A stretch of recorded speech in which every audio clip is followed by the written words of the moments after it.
오늘은 지구역장 세미나 세 번째 시간 권사로운입니다. 3월에는 우리가 묵상을 주제로 세 번의 강의 함께 나누고요. 4월에는 교회와 교회 직분에 대해서 함께 나누고 있습니다. 오늘은 그 마지막 시간 권사로운인데요.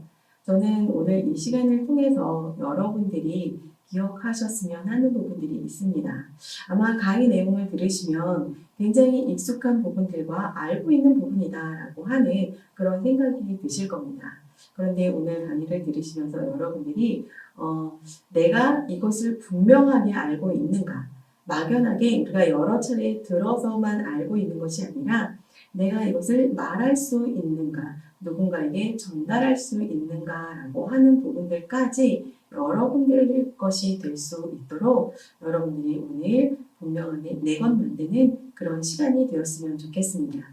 또 하나는 우리들의 정체성을 분명하게 아는 그런 시간들이 되었으면 좋겠습니다. 그러면 오늘 강의 내용에 들어갈 목차를 함께 살펴보도록 하겠습니다. 첫 번째, 권사의 직분 이해하기. 우리 많은 그 직분들이 있습니다. 그런데 그 가운데 권사라는 직분은 성경에 나와 있지 않기 때문에 궁금해하시는 분들이 계실 줄 알고 그 시작을 한번 살펴보도록 하겠고요. 두 번째는 권사라면 알아야 할 순복음의 신앙과 교회 조직에 대해서 살펴보도록 하겠습니다. 바로 이 부분은 저희들의 정체성에 대해서 알고 우리가 어떻게 살아가야 할지에 대한 그 시작점을 함께 나누고자 하는데요. 아마 이 부분에 대해서는 여러분들과 길게 나누지는 않겠지만 보다 여러분들이 분명하게 아는 시간들이 되셨으면 좋겠습니다. 그 마지막으로 권사의 역할에 대해서 함께 알아볼 텐데요. 권사의 역할에 대해서는 따로 교재를 준비를 하였습니다. 그래서 그 교재에 준하여서 함께 나눠보도록 하겠습니다. 첫 번째, 권사의 직분 이해하기. 권사 제도의 기원. 존 웨슬리 목사님에 의해 감리교에서 먼저 사용하기 시작을 했다라고 합니다. 초창기 감리교의 폭발적인 성장에 비해서 목회자의 수가 너무나도 적었기 때문에 그 몰려드는 성도들을 감당하기가 어려웠다라고 이야기를 합니다. 그래서 기존의 교회에서 섬겼던 헌신되어진 분들 가운데 우리가 함께 기도하고 함께 그 목회자를 도와서 설교도 하고 신방도 할 수 있는 성도들을 권사라고 하는 직분을 주어서 그 일들을 감당하게 하였다라고 이야기를 하는데요. 로마서 12장 8절의 말씀을 근거로 하여서 그 직분이 시작이 되었습니다. 위로하는 자면 위로하는 일로 라고 하는 부분에 대해서 이그졸트, 그 위로하는 자, 이 부분에 대해서 목사님이 힌트를 얻으신 건데요. 이 위로하는 자라고 하는 그 이그졸트의 뜻에는 권면하다, 촉구하다 이런 뜻도 담겨 있다고 합니다. 그래서 이그졸트, 그래서 권면하는 자, 함께 촉구하는 자 이런 맥락에서 권사라고 하는 직분을 만들어서 함께 사역을 감당하셨다라고 이야기를 합니다. 왜 성도와 함께 하게 됐느냐? 갑작스럽게 감리교를 창단을 하게 되시면서 교단이 분리가 되어지게 되면서 준비가 되어진 목회자가 없었던 거죠. 그래서 그때 당시에는 남녀 구분 없이 권사로서 목회자와 동역하는 역할을 하게 되었습니다. 1885년 감리교 선교사가 국내에 들어오게 되면서 이 직분을 함께 가지고 들어오게 되어져서 그때부터 보편화되어진 직분입니다. 그러나 1939년 미국 연합감리교회에서는 이 제도를 폐지를 하게 되는데요. 바로 그때 당시에는 이미 많은 목회자가 남성이 되어져 있기 때문에 그 초창기 권사로서의 직분을 감당해야 되는 그 의미가 퇴색되어졌기 때문에 이제는 더 이상 그 권사라는 직분을 유지를 하지 않았다라고 이야기를 합니다. 그러나 지내온 세월을 통하여서 교회에 또 덕을 세우는 여러 가지들을 보았었을 때 권사라고 하는 직분이 많은 유익함을 가지고 왔었기 때문에 대다수의 나라에서 그리고 대다수의 교단에서 이 직분을 현재까지도 유지하고 있습니다. 두 번째로 권사의 직분 어떻게 이해할 것인가? 바로 저희 교단에서는 어떻게 이 권사에 대해서 정의하고 있는가? 그리고 본교회에서는 어떻게 권사를 추천하고 있는가에 대해서 함께 살펴보도록 하겠습니다. 먼저 권사로서의 그 직분을 좀 알아보기 이전에 교단 내에서는 저희 기아성 교단 내에서는 성도의 생활, 아주 기본적인 성도의 생활을 어떻게 말하고 있는가 좀 먼저 살펴볼 필요가 있다고 생각이 좀 드는데요. 교단헌법 제3편 교회복음입니다. 33조에 보시면 12개의 조항이 있는데요. 그 가운데 4가지 조항만 먼저 여러분들과 살펴보도록 하겠습니다. 첫 번째, 하나님의 거룩한 이름을 망령되이 일컫지 말며 주일에는 주님이 기뻐하시는 뜻을 거룩하게 지킨다. 네 번째 조항입니다. 주님께서 명하신 복음 전하는 일에 힘쓰며 성도나 이웃 사랑을 긍휼히 여겨 줄인 자나 헐벗은 자나 병든 자나 옥에 갇힌 자를 돌봐야 한다. 특별히 우리가 그 4조에 보면 주님께서 명하신 복음 전하는 일에 힘쓰며 또 두 번째가 성도나 이웃 사랑을 긍휼히 여겨 줄인 자나 헐벗은 자나 병든 자나 옥에 갇힌 자를 돌봐야 된다라고 하는 부분이 있는데 권사론에 있어서 굉장히 핵심적인 부분들이면서 성도로서 기본적으로 우리가 갖춰야 될 소양이 바로 이 네 번째 조항입니다. 그래서 여러분들이 이 네 번째 부분은 그 어떤 직분이든지 간에 성도라면 꼭 반드시 기억하고 함께 해야 될 조항인 것들을 기억해 주시길 부탁을 드리겠습니다.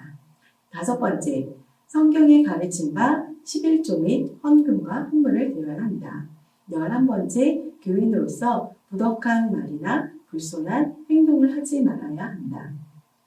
이 네 가지에 대해서 여러분들이 조금 더 기억해 주시고 성도라면 이 네 가지에 대해서 우리가 조금 더 단정하게 돌아볼 필요가 있음을 깨달으시고 그 이 부분에 대해서 조금 더 나의 생활을 비추어 보아서 잘못됐다라는 부분들이 아니라 조금 더 긍정적이고 조금 더 하나 되어지고 조금 더 덕을 세워지고 조금 더 영광을 돌리기 위해서 여러분들의 삶을 그리고 우리 공동체의 삶을 좀 살펴보았으면 합니다. 다음으로 교단 헌법에서 말하고 있는 권사는 과연 어떠한 직분인가?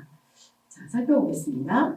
권사는 여자로서 안수받은 항존직이며 담임 목사를 받들어 교회에 봉사하며 교우를 신방하고 권면하며 특별히 고난당한 자를 위하여 기도에 힘쓰며 신앙 향상을 위하여 덕을 세우며 충성하는 명예로운 직분이다 라고 기록을 하고 있습니다.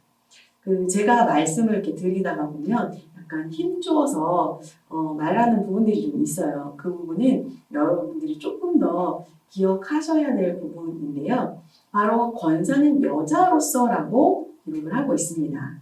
제가 좀 전에도 말씀을 드렸지만 이 권사라고 하는 직분이 처음 생겼을 당시에는 목회자의 활동을 동역하는 입장에서 평신도 가운데서 그 헌신되어진 분들과 함께 했었기 때문에 남자와 여자를 구별하지 않았습니다.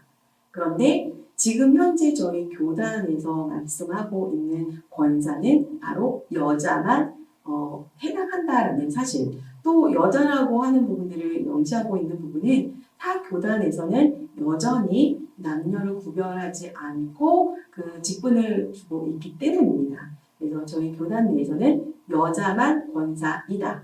그리고 두 번째 보면 안수받은 항존직이다라고 기록을 하고 있는데요. 이 또한 타 교단에서는 안수받지 않으며 항존직이 아닌 교단도 있습니다. 그래서 요 여자와 안수받음과 항존직이다라는 부분들이 조금은 교단마다 차이가 있다라는 거. 이것이 틀리고 맞고의 문제가 아니라 교단마다의 차이다라는 걸 기억해 주시면 되겠습니다. 특별히 이 권사라고 하는 직분은 처음에 그 취지와 마찬가지로 그 담임 목사, 그 목회자를 도와서 교회에 봉사를 하고 그 다음에 신방하며, 특별히 이 권사라고 하는 직분의 특징적인 부분이 바로 사역자를 돕는 부분들과 신방하는 부분입니다. 그리고 고난당한 자를 위해서 기도한다. 이 세 가지를 여러분들이 기억하시면 좋겠고요. 특별히 이것이 굉장히 명예스러운 직분인 것들을 여러분들이 기억하셔서 사모하시는 그런 직분이 되었으면 좋겠습니다. 그렇다면 권사의 자격과 임직을 한번 살펴볼 텐데요. 56조에 보면 4가지로 공유되어져 있습니다. 해당 교회에서 무후민, 서리 집사로 5년 이상 봉사한 여자여야 한다. 두 번째, 성령 침례를 받아야 하고 연령은 만 40세부터 만 65세까지로 한다. 이번에 제시하고 있는 연령 부분은 또 그 각 지방마다 그 지방회라고 이제 저희는 칭하고 있는데요. 부분이 조금 다를 수 있다라는 거. 그래서 저희 여의도 지방회, 저희 여의도 순복음교회는 여의도 지방회라고 하는 독립적인 또 지방회를 구성하고 있는데요. 저희 교단도 저희 지방에도 조금 다르다라는 거 기억해 주시면 좋겠습니다. 3번, 조직교회는 담임 목사의 안수를 받으며 이 부분은 저희와 같이 단독적으로 이렇게 교회를 조직하고 있는 부분을 말을 합니다. 뒤에 보면 미조직 교회라고 되어 있는데요. 거기는 개척교회라고 여러분들 쉽게 이해하시면 좋을 것 같습니다. 다시 읽어드릴게요. 조직교회는 담임 목사의 안수를 받으며 미조직 교회는 지방회와 협의하여 지방의 안수위원과 담임 목사가 안수하고 지방회에 보고한다. 4번째, 공동의회에서 3분의 1 이상의 찬성을 얻어야 한다. 단 1차 투표로 한다. 이 4번째 부분에 대해서 여러분들과 함께 잠깐 말씀 나누겠는데요. 저희 교회에서는 아마 여러분들이 쉽게 기억하시기로는 1년에 한 번 대성전에서 이런 임직식이 있을 때 같이 것으로 투표를 하곤 합니다. 그런데 제가 사역을 하던 가운데 어떤 일들이 있었냐면 그 이제 재직 심사를 하기 이전에 이제 서류들을 제출하는 그런 기간들이 있습니다. 바로 지금 이제 4월, 3, 4월 이제 그런 시기인데요. 어떤 분이 이제 준비를 하고 있던 과정 가운데 협의회가 이제 진행이 되는 날이 있었습니다. 저는 이제 발령이 나서 간지 얼마 되지 않은 상황이었기 때문에 성도들에 대해서 전체적으로 파악을 하고 있지 못하는 상황이었습니다. 그런데 그 안건이 나온 내용은 바로 그 직분을 받아야 되는 부분에 대한 성품에 대한 부분이었습니다. 이분이 어떤 성격 이런 부분들이 아니라요. 조금은 신앙인으로서 조금은 좀 불편한 부분들이 좀 있었던 것 같아요. 그래서 그 부분에 대해서 성도들이 직분자로서 본이 되어지지 않는다. 덕을 끼쳐야 하는 그 직분자로서 조금은 합당하지 않다라는 이야기들을 하셨습니다. 그랬을 때 이것을 어떻게 성숙한 그리스도인으로서 문제를 해결할 수 있을까라고 하였을 때 너무나도 감사하게 본인도 거기에 대해서 수긍을 하셨고요.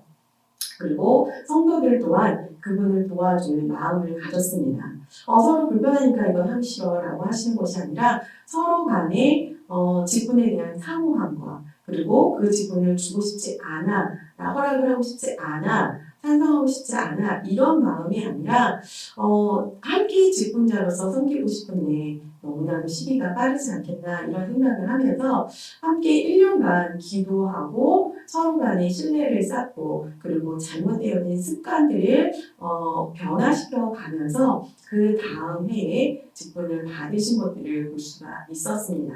그래서 처음에는 대다수의 우리 교부 성도님들께서 그분이 직분을 받는 부분에 대해서 불편하게 생각하셨는데 1년이 지나고 난 후에는 정말 교부에서 많은 기도와 그리고 그분을 따뜻하게 위로하고 격려해서 그 직분을 될 수 있도록 함께했던 너무나도 아름다운 공동체의 모습을 발견할 수가 있었습니다.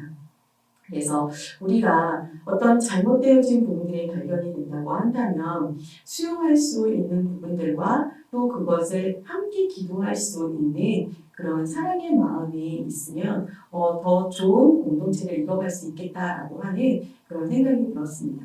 그래서 우리가 어떤 부분들에 대해서 안 된다라고 하기보다는 문제를 긍정적으로 해결해 나아갈 수 있는 방안을 우리가 함께 모색하면 좋을 것 같습니다. 그렇다면 본교회에서의 권사의 추천 지침은 과연 어떠한가? 8가지로 구분이 되어져 있는데요. 첫 번째는 나이입니다. 제가 조금 전에 살펴본 것처럼 이번에 보면 40세부터 65세라고 본 교단 헌법에는 명시가 되어져 있는데요. 저희 본 교회에서는 50세에서 70세로 규정을 하고 있습니다. 두 번째, 서리집사 임명일로부터 5년 이상이고요. 세 번째, 지구역장, 직분 이상, 봉사 이상, 봉사자입니다. 이 부분에 대해서 여러분들도 조금 여러분들 체크를 좀 해보실 필요가 있는데요.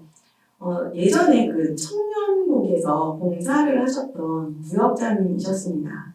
좀 시간이 지나고 장년이 되시고 교부로 교적을 옮기시면서 직분을 받으시려고 했는데 직분을 받으실 수가 없는 거예요. 본 교회 권사의 그 지침 중에 하나가 집사 임명일로부터 5년이잖아요. 그런데 이분이 그 집사 직분뿐만 아니라 그 구역장의 직분을 받아서 교구 내에서는 활동을 하고 계셨었는데 실제로 행정적으로 그것을 등록하지 않은 사례가 있었습니다. 그래서 그분이 오랫동안 집사로서 헌신도 하시고 구역장으로서 헌신도 하셨지만 등록이 되어 있지 않음으로 인해서 이 부분이 좀 고민스러웠던 기억이 있습니다. 물론 참작이 되고 이건 되게 오래전 일이라 참작이 되어서 그분이 권사로서의 직분을 감당하실 수 있었지만 제가 알기로는 몇 년 전부터는 참작이 아닌 다시 그 부분을 지구역장을 하시고 권사 직분을 받으셔야 하는 걸로 알고 있습니다. 그래서 지금 권사의 직분을 준비하고 사모하고 계시는 분들이 계시다고 한다면 그리고 권사의 직분 이외에도 다른 직분에 대해서 고민하고 기도로 준비하시는 분들이 계시다고 한다면 행정적인 처리는 잘 되어져 있는지에 대해서 점검하는 것도 필요할 것 같습니다. 4번, 타 교회에서 임용해온 권사의 경우 본 교회만 2년 이상 봉사한 자여야 한다. 이 부분도 타 교회에서 임명해 왔다라고 하는 증서를 제출을 하신 분이셔야 함을 기억해 주시길 부탁을 드립니다. 5번, 본교회 평신도 성경학교 수료자. 6번, 오순절 사랑훈련학교 또는 나너스 드림 수료자. 그리고 지금 제가 알기로는 이 시기에 순복음 상담소에서 중국반을 지금 진행하고 있는 걸로 알고 있습니다.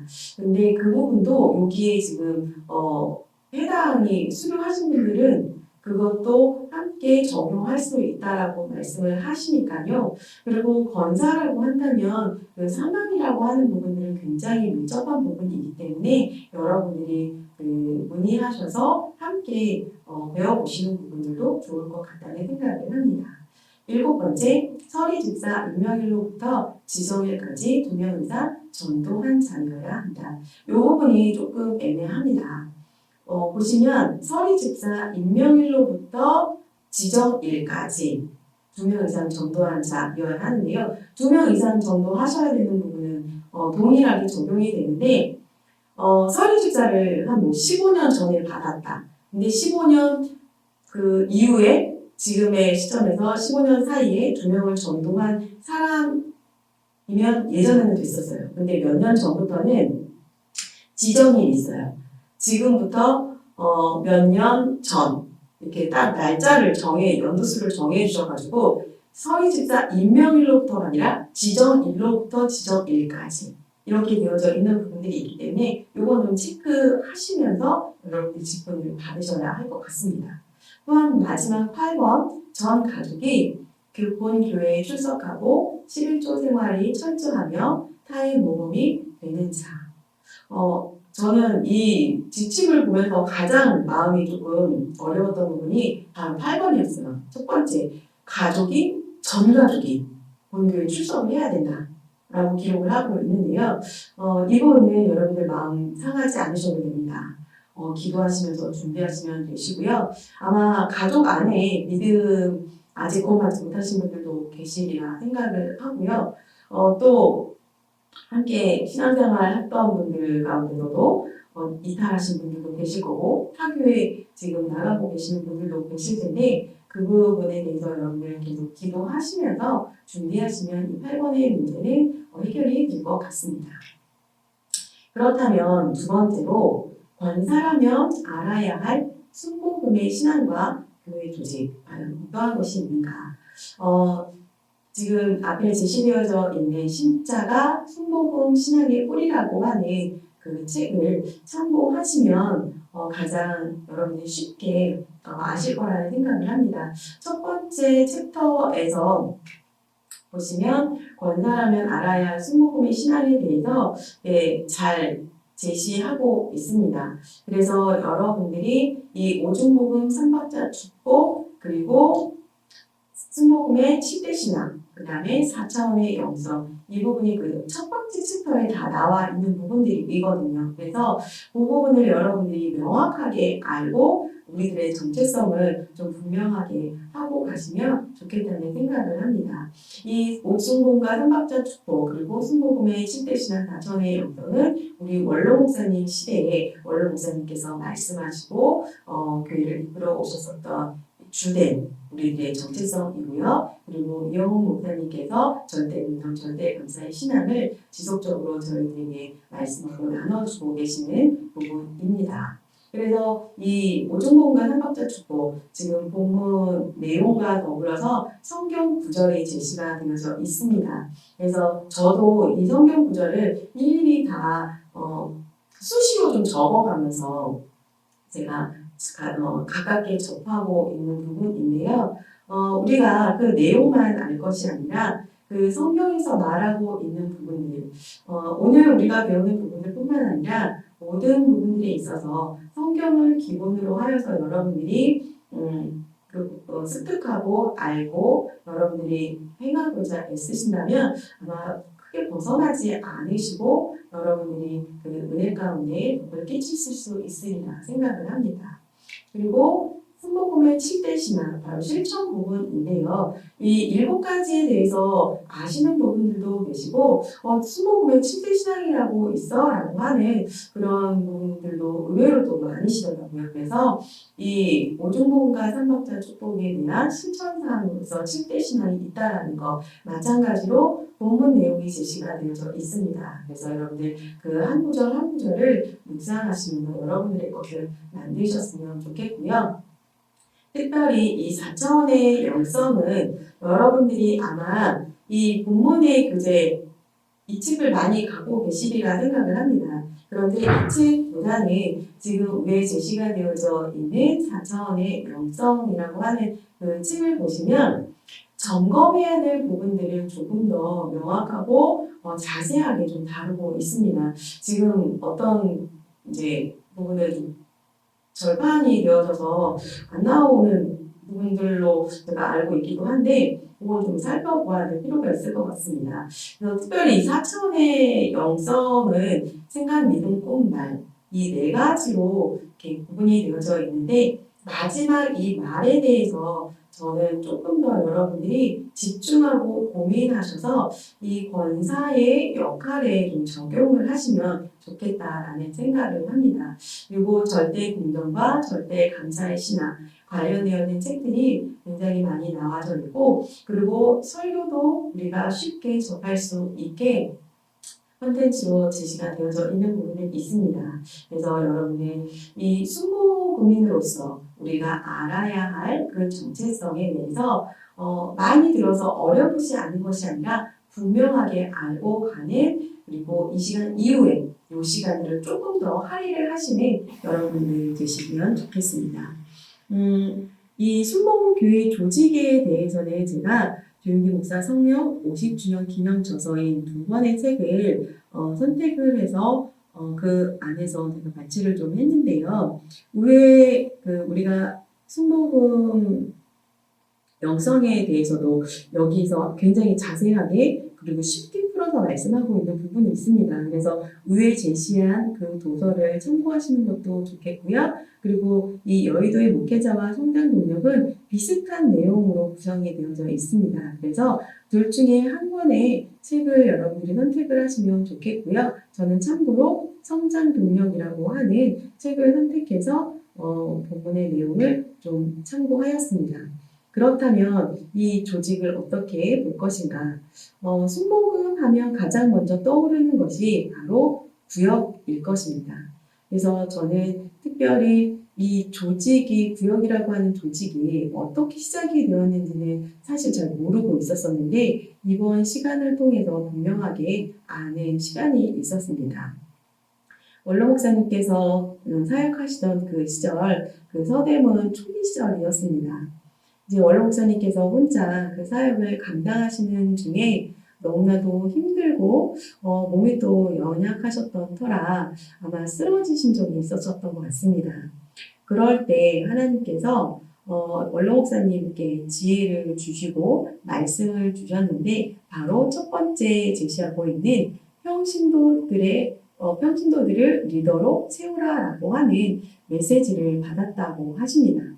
그래서 이 평신도들을 어떻게 리더로 세울 것인가 고민을 하시다가 남성 성도님들로 구성되어져 있는 그 조직에 이 고민을 털어놓으시고 함께 리더로 세워질 것을 요청을 하셨다고 합니다.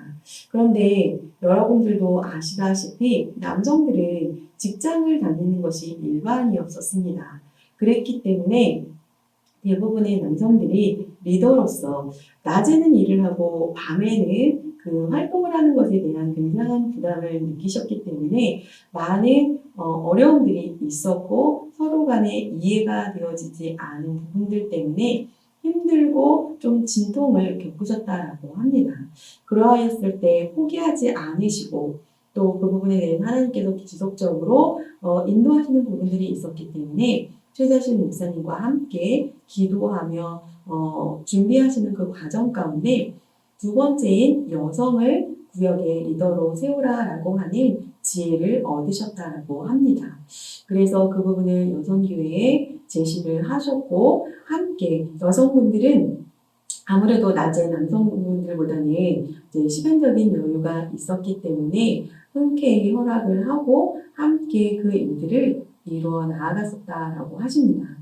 예를 들어서 10개의 조직을 나누어서 지역을 나누어서 한 성도 한 성도를 이렇게 리더로서 세워서 나아갔었을 때 처음에 그 10개의 조직을 하였을 때도 신중하게 준비를 하였을 터인데 그 리더를 세웠을 때도 헌신되어진 귀하신 분들을 세우셨었을 터인데 아마도 부담스러우셨던 분들은 외부에서 조직에 보고하거나 상의하거나 그러시지 못하시고 외부에서 이렇게 초빙하여 온 분들과 함께 그 구역을 이끌어 나아가시는 분들이 있었다고 합니다. 그러다 보니 순복음의 고유의 것이 아닌 다른 부분들이 성도들에게 전하여지고 말씀이 인도케 되어지면서 처음에 의도에서 벗어난 그런 구역 조직이 되었다고 합니다. 그렇게 여러 가지의 이유로 한 가지, 두 가지 또 사연으로 조직이 탈락이 되어지다 보니까 10개였었더라면 한 4, 5개 정도의 조직만 건실하게 활동을 하게 되었다라고 합니다. 하지만 그 5개 정도가 남았었다라고 한다면 이 5개 내에 그 조직에서 함께 모인 그 리더와 또 함께 구성을 이루고 있었던 성도들 간에 기도와 말씀, 함께 모여서 격려하고 함께하는 그 모든 시간들을 통해서 생각하지 못했던 시너지를 많이 얻었다고 이야기를 합니다. 사도행전 2장 46절에서 47절에 보면 초대교회 당시의 가정예배를 재현하는 그런 모습이었다라고 하는데요. 이것이 정말 폭발적으로 번져나가게 되었습니다. 그래서 이 오랜 시간 사실은 여러 가지 시행착오를 겪는 중에 그 조직이 구성이 정확하게 이루어지게 되어졌고 지금 우리가 알고 있는 구역 조직으로 활성화가 되어지게 되었습니다. 우리 구역 조직에 대해서는 사실 여러분들이 경험을 하고 계시기 때문에 유익한 점들과 보완해야 될 부분들에 대해서 익히 알고 계실 줄 압니다. 그래서 권사를 준비하고 계시는 성도님들은 이 부분에 대해서 내가 조금 더 어떻게 섬겨야 할 것인가에 대해서 고민해보고 기도하시고 준비하신다면 지금보다 훨씬 더 우리가 생각하지 못했던 창조적인 그런 역사를 이루게 되실 줄 믿습니다. 마지막으로 함께 권사의 역할 알아보도록 하겠습니다. 오늘 우리가 함께 이 권사의 역할에 대해서 기본으로 할 교재는요. 행복한 권사라고 하는 교재입니다. 참고로 이 행복한 권사를 지으신 목사님께서는 장로교단의 목사님이시기 때문에 그 내용이 많이 장로교에 치우쳐져 있는 것들을 알 수가 있습니다.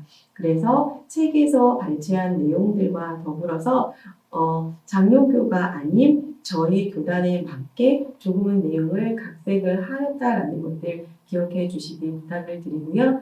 그리고 어떻게 잘못 들으면 오해의 소지가 있는 부분들이 있어서 제 개인의 소견보다는 책에 조금 충실한 내용을 가지고 여러분들과 함께 나누고 있다는 거 기억해 주시기를 부탁을 드리겠습니다. 권사의 역할 5가지로 살펴볼 텐데요. 첫 번째는 존경받는 권사가 되기 위한 훈련을 하자. 두 번째, 유능한 신앙 상담자가 되라. 세 번째, 목회를 돕는 효과적인 신방대원이 되라. 네 번째, 목회자를 세워주는 동역자가 되라. 다섯 번째, 거룩한 영적 습관을 개발하라.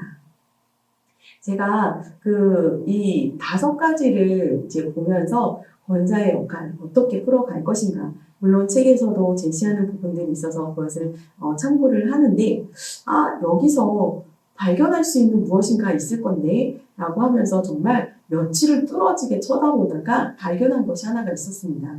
바로 이 5가지의 대부분의 내용들이 이 언어와 조금은 연결이 되어져 있다라는 것들을 발견을 하게 되었는데요. 그 자세한 내용은 그 구체적인 내용 안에서 살펴보도록 하겠습니다. 첫 번째, 권사의 역할, 존경받는 권사가 되기 위한 훈련을 하자. 첫 번째, 신앙 인격 훈련을 해야 한다. 두 번째, 내면 세계를 아름답게 가꿔야 한다. 세 번째, 아름다운 언어 훈련을 해야 한다. 네 번째, 좋은 태도를 훈련해야 한다. 다섯 번째, 건강한 생활 영성을 훈련해야 한다. 이 5가지 내용을 살펴보았을 때 저는 세 번째 내용을 가지고 함께 여러분과 나누겠습니다. 아름다운 언어를 훈련해야 한다. 제가 조금 전에도 이 전체적인 5가지의 주제에 대해서도 언어에 대해서 말씀을 드렸고요. 그 앞에서 그 4차원의 영성에 대해서도 4가지 그 요소 중에 맨 마지막 말에 대해서 제가 좀 살펴보겠습니다. 좀 유의해서 보면 좋겠습니다. 라고 말씀을 드렸는데요. 바로 그 말이라고 하는 건 우리 내면 세계를 전체를 담고 있기 때문입니다. 다시 말하면 이 말이라고 하는 것은 말이라고 하는 독립적인 부분들만 있어서가 아니라 이 모든 것들을 포함하고 있는 어쩌면 결론적인 부분들이기 때문에 조금 더 우리가 신경을 써야 하는 그런 부분들이다라는 생각을 하게 되었는데요. 그 아름다운 언어, 이걸 어떻게 훈련을 할까라고 생각을 하다가 제가 이 세미나를 준비하면서 보았던 영상들을 갑자기 생각이 났습니다.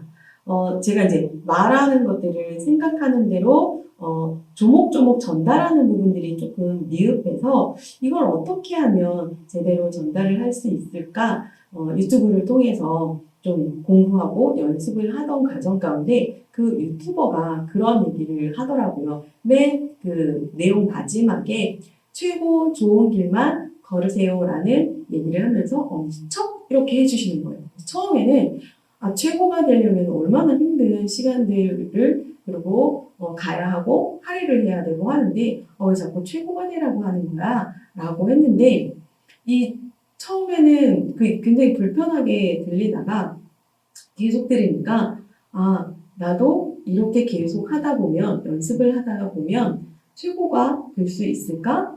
최고는 못 되더라도 최고의 길에 서 있는 그런 모습이 되지 않을까? 닮아가지 않을까? 라는 생각 그리고 엄지척이라고 하는 그 부분이 굉장히 마음에 위로가 되는 것들을 알 수가 있었습니다.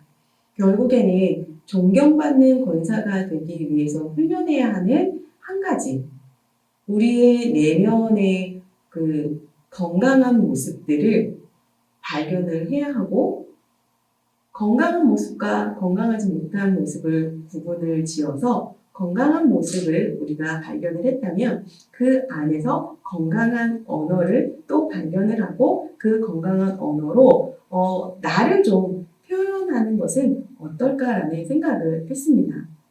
사람마다 우리 특별히 연예인들 보면 그 사람이 가지고 있는 유행어가 있잖아요. 그래서 어떤 유행어 생각하면 그 사람이 떠오르고 이러는 것들처럼 영적으로 이렇게 훈련이 되어진 그 아름다운 내면의 긍정적인 이야기를 말로써 표현해서 그것들을 입술로 고백하고 그것들을 나누게 된다면 그것이 하나의 또 나를 말하는 브랜드가 되지 않을까? 그런 생각이 들었습니다.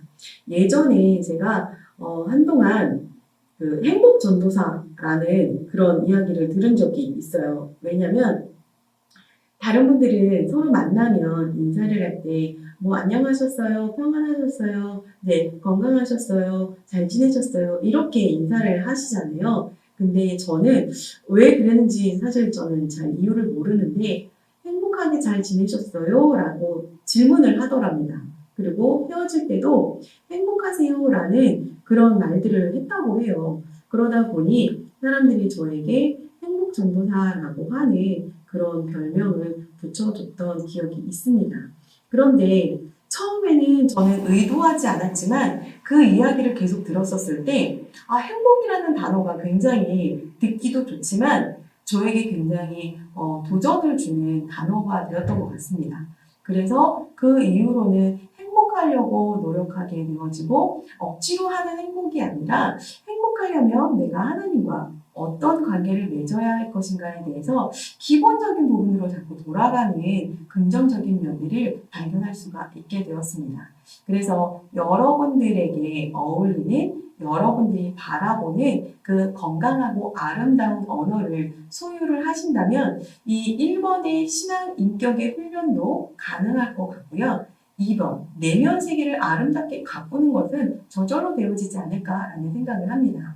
또한 그 아름다운 언어들을 들었었을 때 4번의 좋은 태도를 갖게 되어지는 것은 너무나도 자연스럽지 않겠습니까? 그리고 5번째, 건강한 생활 영성. 이것 또한 당연히 연이어지는 그런 부분들이 되리라 생각합니다.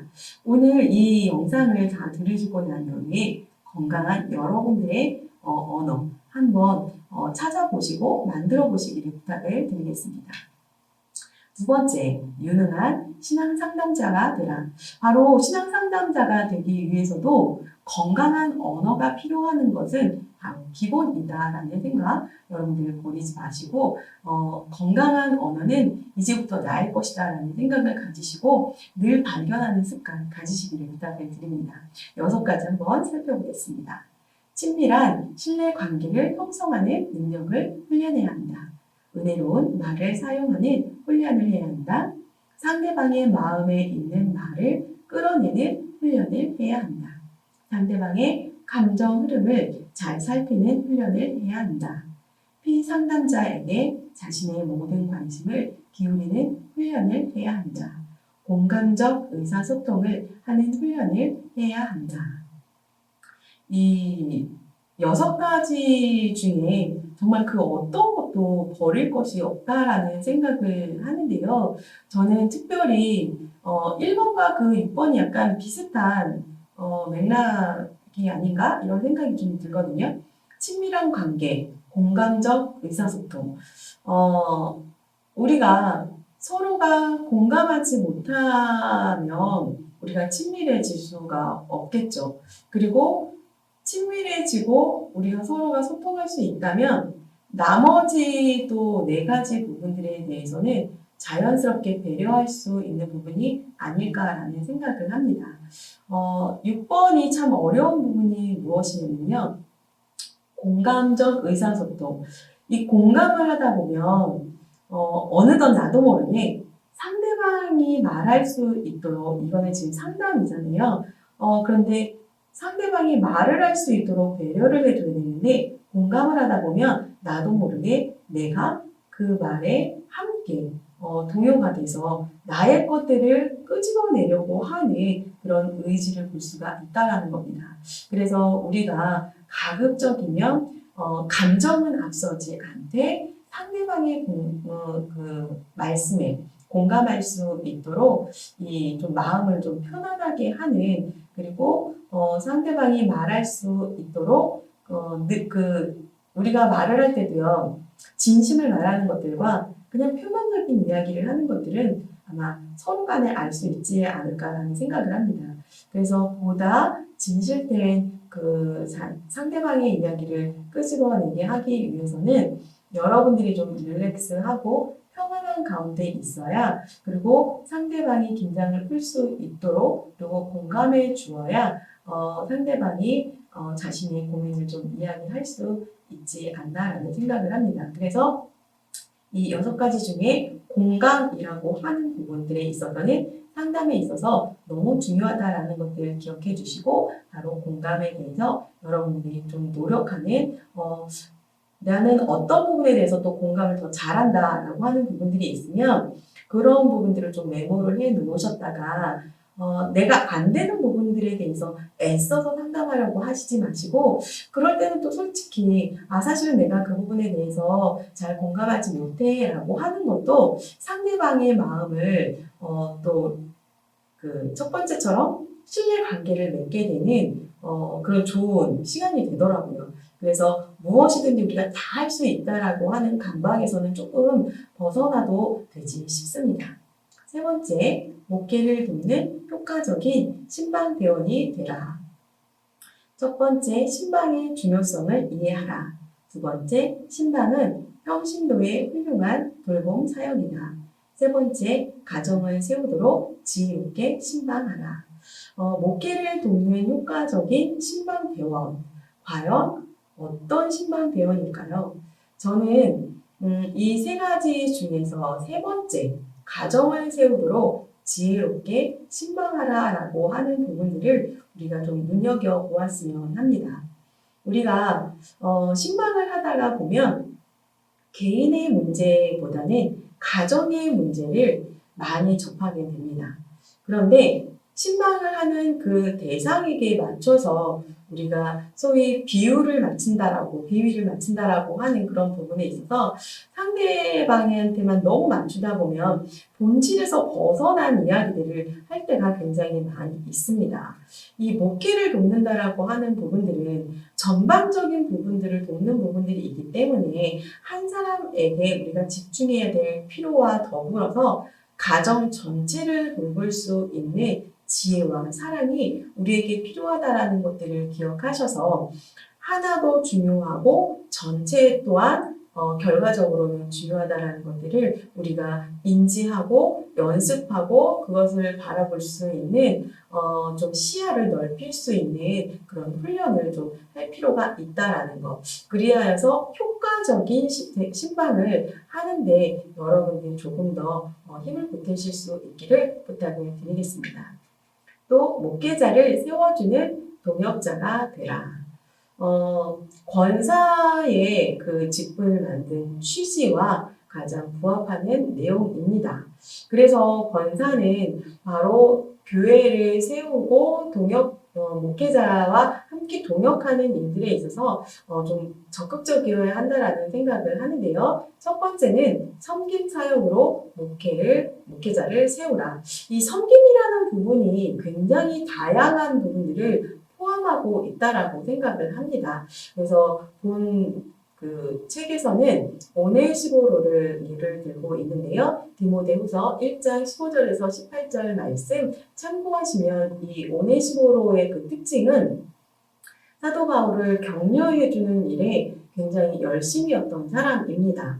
어떤 힘들고 어려운 상황 가운데 있었을 때, 사역자니까 알아서 잘할 거야.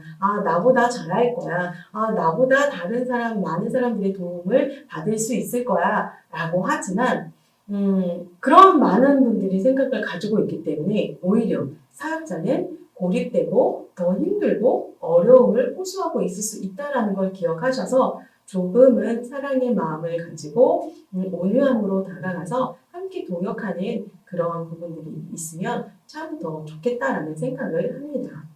또 사슬에 매인 것을 부러워하지 않고 오네시보로는 사역자의 모습이 어떠하다 할지라도 세상적인 견해로 보았을 때 사슬에 매인 것을 보았을 때 나는 저 사람 안다라고 얘기를 하면 나에게 어떠한 어려움이 처해올지 몰라 라고 하고 외면을 한 것이 아니라 그것을 부끄럽게 생각하지 않고 오히려 위에서 함께 기도하고 또 보면 자주 방문했다라고 이야기를 하고 있습니다. 그래서 교역자들도 성도와 함께하는 많은 시간들이 필요하겠지만 성도들 또한 교역자를 위하여서 기도하는 일과 함께 자주 대면하는 일들이 필요함을 말씀을 하고 있습니다. 또 에베소 교회에서 많은 봉사를 했다. 굉장히 충성된 자였다라는 것들을 알 수가 있습니다. 바로 이 교회 안에서의 봉사하는 부분들이 기본적인 부분이다라고 생각을 합니다. 두 번째로는 협력사역으로 목회자를 세우라. 본문 내용은요. 히브리서 13장 17절 말씀 함께 읽어보도록 하겠습니다.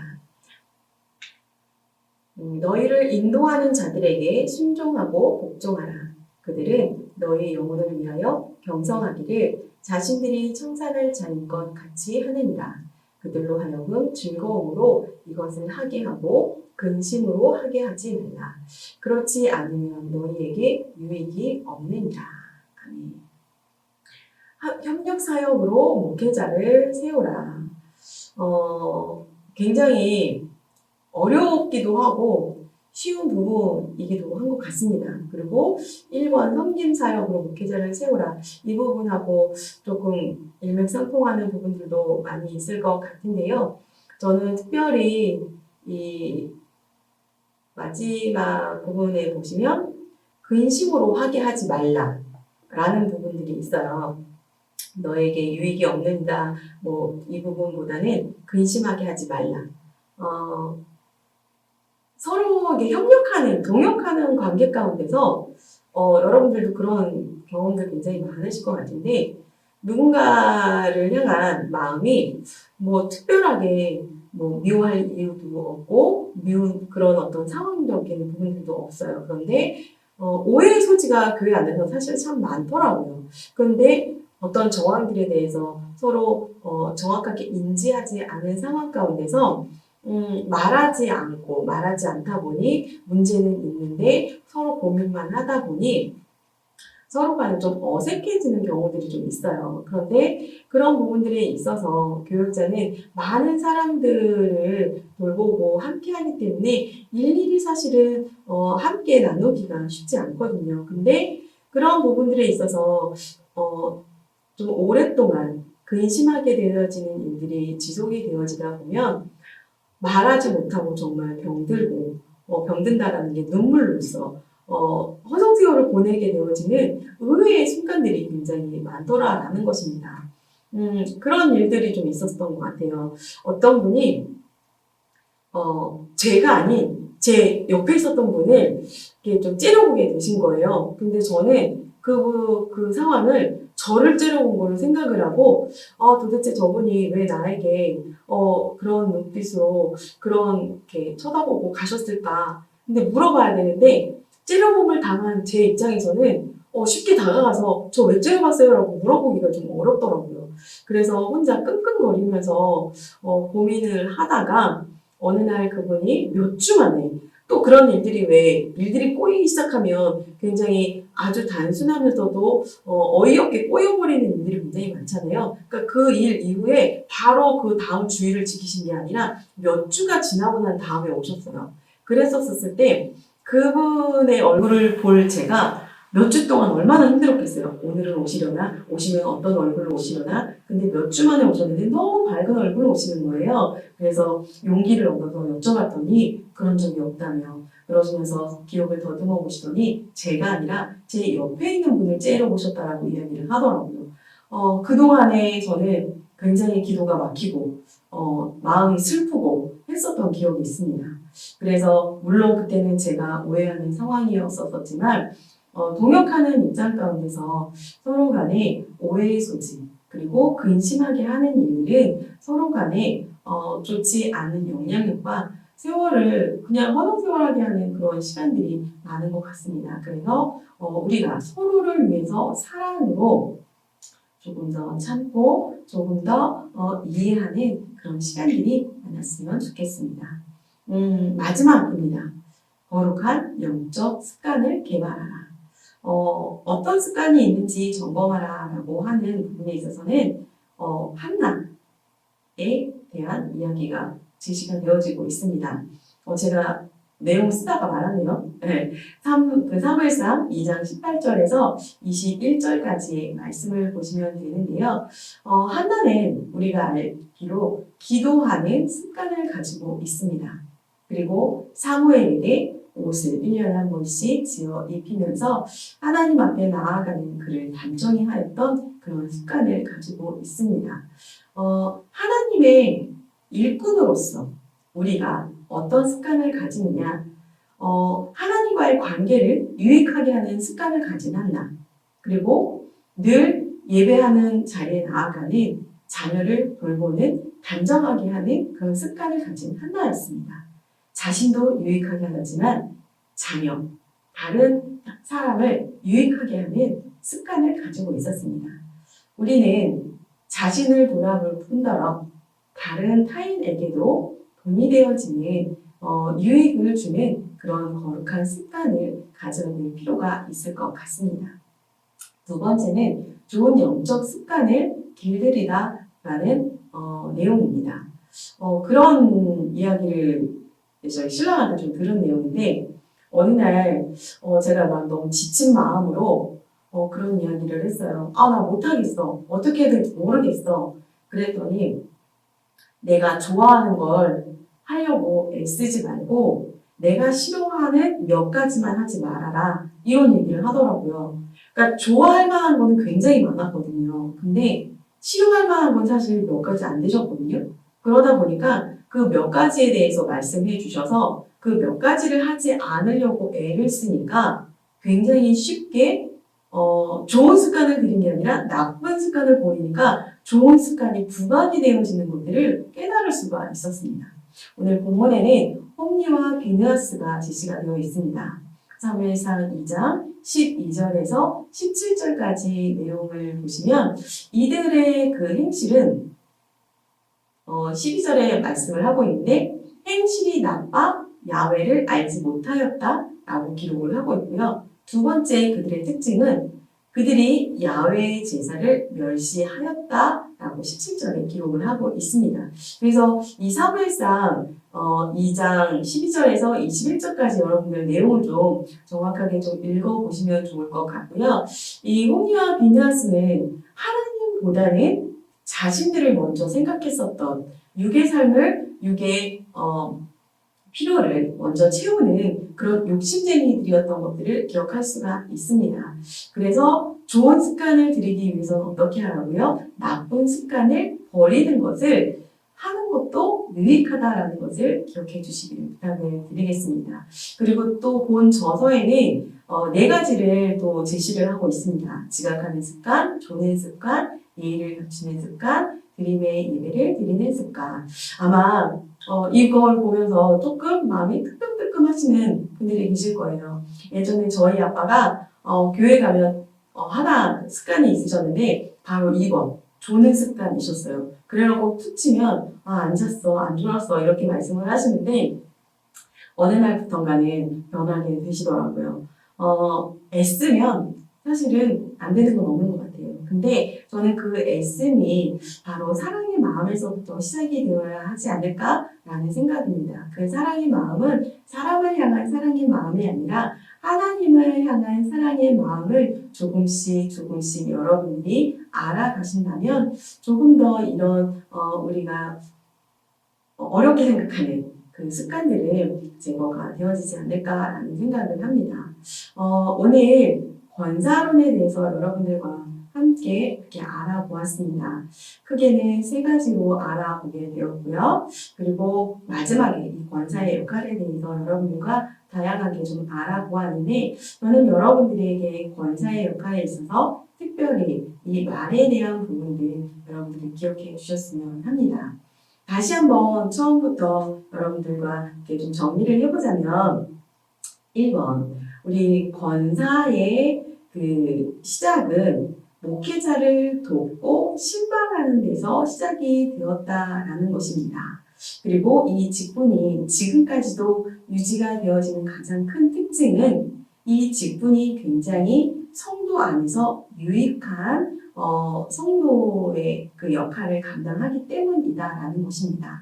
특별히 여성들이 이 역할을 많이 감당하고 있는데요. 그 아름다운 여성들의 창조적인 부분을 조금 더 부각하고 또 남성들은 그 부분을 조금 더 조력하셔서 교회가 건강할 수 있도록 함께 해주셨으면 좋겠습니다.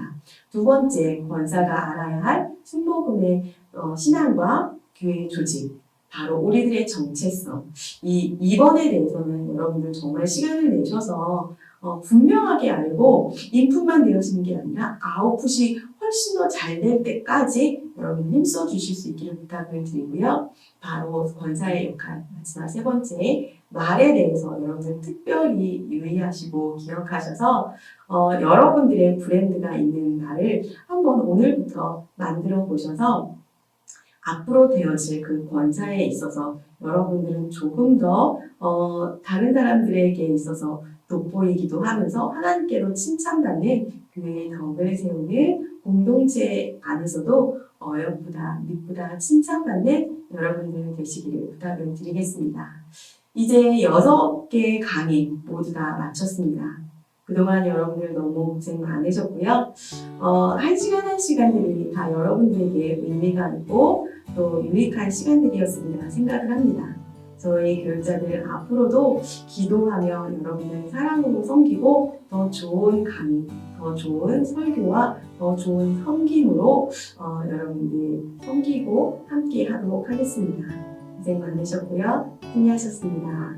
할렐루야.